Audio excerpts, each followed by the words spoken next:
Question number 13. Which pressure, volume, or PV diagram represent a Carnot cycle? So we have 4 distinct diagrams here, A, B, C, and D. The first thing you have to know is that which topic does this question come under?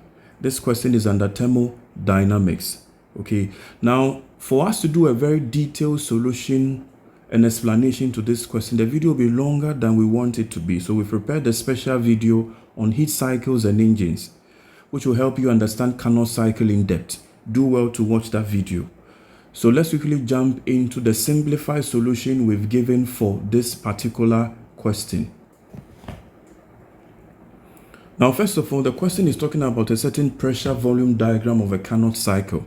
So what is that? So it's just a closed loop. Often the shape of it is like a rounded parallelogram or an oval. It is bounded or enclosed by 2 isothermals and 2 adiabatic curves. All right. Isothermal means constant temperature. Adiabatic means no heat transfer or no heat exchange. Okay, or no energy exchange. Now, mind you, these 2 isothermals and 2 adiabatics, they form an enclosed loop, and the area enclosed by the loop shows or represent the network that is done during the cycle. Okay, now let's look at the diagram. This is how the diagram for a PV diagram of a Carnot cycle should look like. So there are 4 stages: 1 to 2, 2 to 3, 3 to 4, and then 4 to 1. Now the first stage is an isothermal expansion. Okay, so an isothermal expansion means that the expansion of the gas or the working substance we have is taking place at constant temperature.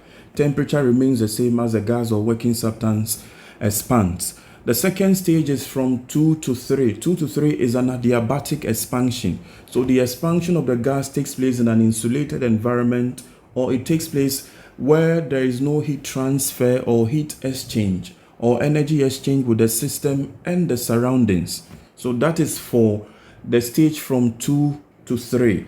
Now from 3 to 4 is an isothermal compression. The purpose of this is to return the gas gradually to the initial temperature it was from the beginning. That is at stage 1. Okay, so from 3 to 4. So 3 to 4 is an isothermal compression. The compression of the gas is occurring at constant temperature. And then the last stage is from 4 to 1. 4 to 1 is an adiabatic compression. So an adiabatic compression is one that is taking place with the system insulated such that there is no heat transfer between the system and the surroundings. Okay, so by the time this adiabatic compression should have been completed, that is from stage 4 to 1, the gas would have returned to the initial temperature it was. All right, so looking at the diagram you've been given here and looking at the explanation you have, let's jump back to the question we were given to know which one among them is our solution.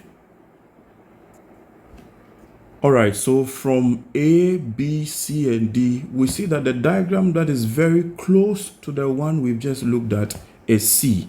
So C is our answer. All right.